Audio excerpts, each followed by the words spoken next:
Dragi svi koji gledate moje videe, evo, imala sam prilike održati jedno predavanje i budući da sam primijetila po onome kakve informacije dobivam sa YouTube-a, da vam je tema o usamljenosti vrlo zanimljiva i da su mnogi ljudi koji su gledali moje videe gledali baš tu temu i taj video.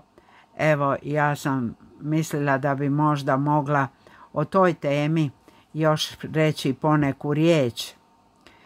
Dakle, u naslovu ovog predavanja kojeg sam održala, nema tome dugo, mi smo govorili, moji slušatelji, moji polaznici toga predavanja, gosti koji su bili i ja smo zapravo razgovarali o jednoj važnoj stvari. Htjeli smo razlikovati šta to znači biti sam i šta to znači biti usamljen. Biti sam, posvetiti se nekome svome interesu, nekoj svojoj želji, raditi nešto što možda naše prijatelje i naše sugovornike, našu rodbinu, naše poslovne partnere i sve druge ljude, susjede s kojima mi kontaktiramo, možda neke stvari ne zanimaju kao što nas zanima.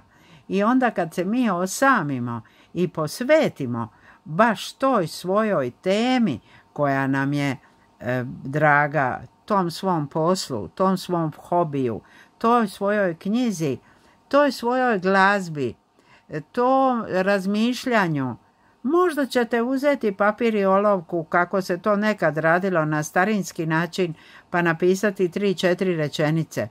Možda ćete otvoriti svoj kompjuter pa ćete u fajlu nešto napisati što vam je taj čas palo na pamet.